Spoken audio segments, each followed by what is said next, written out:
next topic is Triamcinolone injections. Why 30 gauge needle may not work. Dr. Ajay Arora, sir.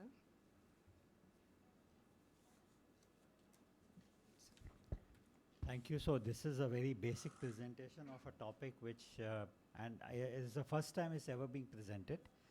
So we all know about various triamcinolones available in the market. So commonly triamcinolone which we used to use was Tricot by Cadila Pharmaceuticals. This was most commonly used preparation before the preservative-free triamcinolone became available, and usually a 26 gauge needle is used to inject Tricot. It is difficult to inject with a 30 gauge needle.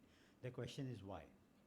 So this was only one reference to this. This was presented in RO, where they looked at the mean flow rate between 27 gauge, 30 gauge and 32 gauge between the preserved triamcinolone and preservative-free triamcinolone, and they found out that it's better to avoid smaller gauge needle because of the possibility of clogging, presumably caused by obstructive accumulation of triamcinolone aggregates. So PFT has been shown to form aggregates of smaller size than triamcinolone with the preservative. So I had to find out whether this is really true.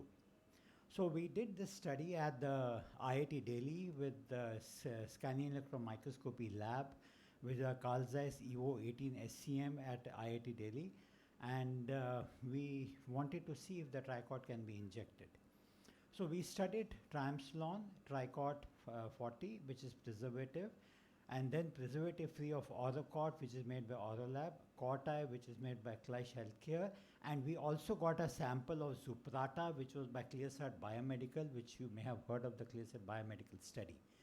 The SCM sample was prepared, was drop casted with a micropipette, dried at 40 degrees centigrade, gold sputtered, and this was then placed in a vacuum chamber of SCM, and then they were studied.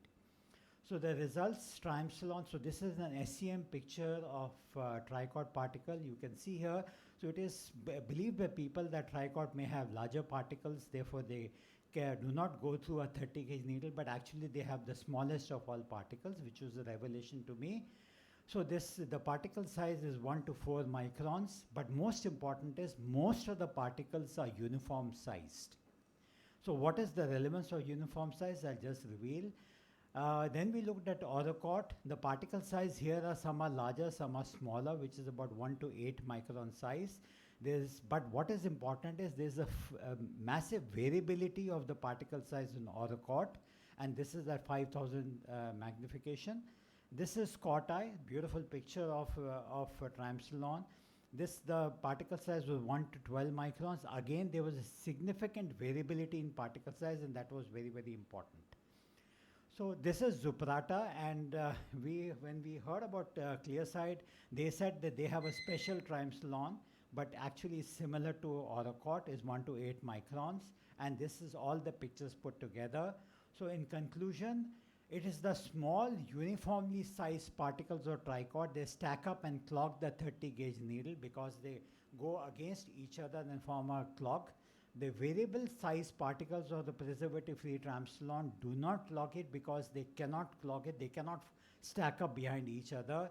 The Orocort molecule is quite similar to Zuprata of Clearside. Why is this concept important? Because this concept of differential particle size variability will help us in deciding that they can be injected through a small gauge needle, especially the suprachoroidal injections, by increasing the types of agents which will be available for intravitreal and suprachoroidal space as well as subretinally.